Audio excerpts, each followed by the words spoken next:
We'll take a look at the Coral Cup handicap now. So I haven't mentioned this for day 2 just yet, but we will be doing a live preview on Sunday the 9th on the Which Bookie channel. So make sure you're subscribed to our YouTube channel for that. At the moment, we've got the handicap entries. We haven't got the weights, so it does make a difference in how we're going to view things. But we want to let you guys know our thoughts at this juncture. And then when it comes to that Sunday preview, we'll still cover all the other races. We'll still tell you to get stuck into Ballyburn, but we'll have stronger views on these handicaps. So like I say, make sure you stay tuned for that. But Will, as it stands, I get to be the person that gets to say his name first. Kopek Demi has an entry in the Coral Cup, County Hurdle, Martin Pipe. I don't want to dwell on him too much because I'd rather talk about him in the race that I think I would say would be his first preference. But I'd rank his preferences in, I'd say Martin Pipe, Coral Cup, and then County. So I don't know where he's going to go. They probably do, but they won't tell anyone more. But it looks like on the way that they do the French ratings over to this, he'll be rated 136, I think. He looks like he's probably thrown in the money that's coming behind him. He's going to go off short wherever. And the reason I wanted to mention him now is I think I've done the same thing as many people have done because we have got non-runner money back for lots of bookie firms. We don't know which race he goes in, but when it is confirmed, he's going to shorten up. So I've just bet him for all 3, being the sensible person that I am, that I think the way that the sort of the hype's come around him, he's going to go off, I would imagine, sort of 3-1 wherever he goes. So I don't know where he's going to go. He's worth mentioning for the fact that there has been a bit of money around him. But, I mean, anyone that's trying to tip him on anything other than the hype and conspiracy is a braver person than me because I haven't done a case on his French form yet. But this race does look decent. We'll have to basically just see if Langadan does run in here because he's picked it up the last twice, isn't he? But what a middle finger that'll be to the handicapper if he manages to win this off of 158. But the yard have got Be Aware that looks the obvious, like, I guess, profile-y type horse for this one.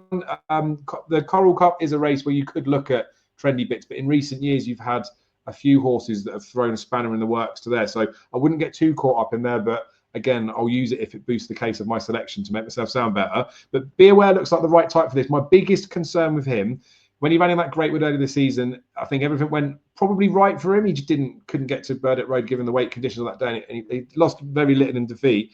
But Harry Skelton's mentioned a few times, and I noticed it in his racing styles, that this horse has got his sort of own ideas of doing things, and he can sulk a little bit. So he mentioned that as much as the Coral Cup is the target for him, he's the type of horse that if he got knocked into by another horse at a hurdle, he might decide to throw the towel in. And that scared me for him to, why would you even offer that information unless it needed to be said? So I've got caution around him, but I think he deserves to be towards the front. And I think I'd give him a bit of a chance.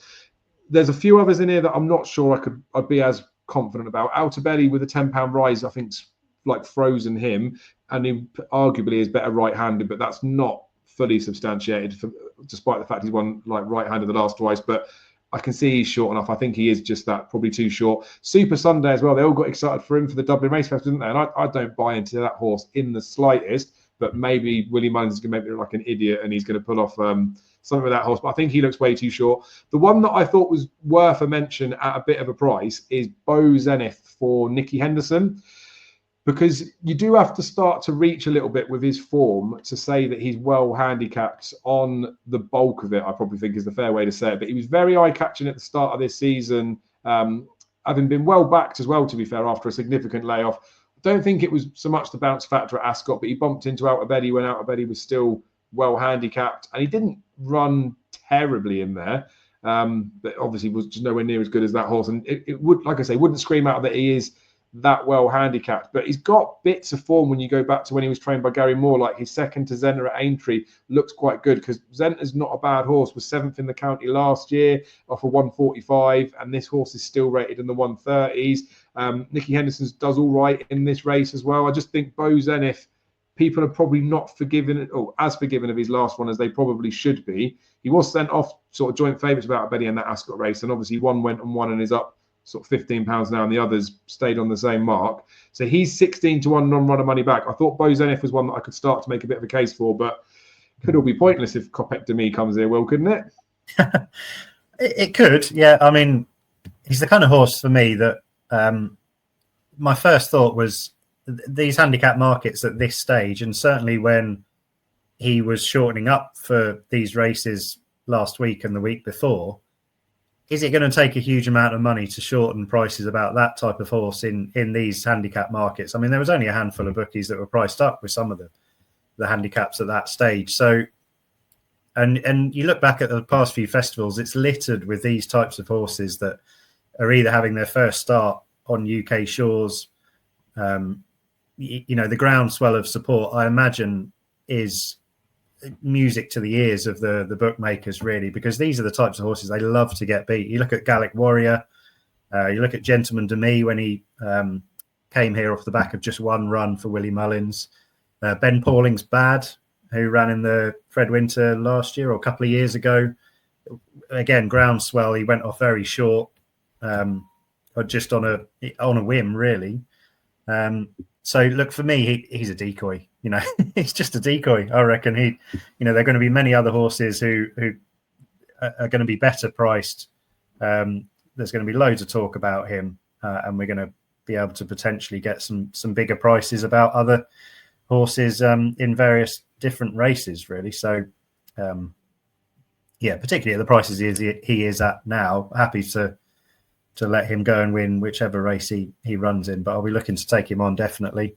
In the Coral Cup, I mean, it's the horses you've mentioned. Be Aware definitely catches the eye. It was a good run in the Greatwood, and at that stage you could get 16 to 1, 14 to 1 about him. And I was toying with the idea of backing him then for this particular race, but I wasn't sure that this was definitely his target. But as that's been confirmed, he's clipped in. And the more I look at the Greatwood hurdle form, I know Burdett Road has run really well in good races since. But you look further in behind, and it's not working out that great, I must admit. So he's a hard horse to catch right. I think he needs a genuine sound surface as well. So just a little bit wary of Be Aware. There's one horse that I thought was vaguely interesting, definitely at the prices here, because I'm slightly surprised that he's got the entry, which is Sandor Clegane for Paul Nolan, who has a really good festival record. They've shelved the fences idea. He ran a cracker, I thought, behind Factor File in the Brown Advisory last year. Wasn't too far behind Spillans Tower in the Grade 1 3-mile chase at the Punchestown Festival.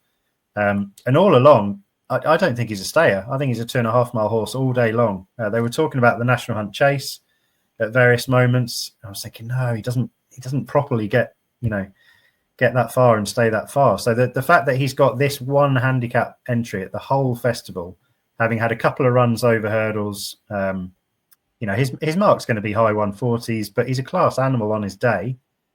He ran in the Grade 1 at Leopardstown's Christmas meeting. He ran in behind Rocky's Diamond in the Galmoy Hurdle, when never really put in the race, in a race that developed into a bit of a sprint. I think a well-run 2.5 miles around Cheltenham, a track that he's proved himself at before. I think he's an interesting proposition, Sandor Clegane.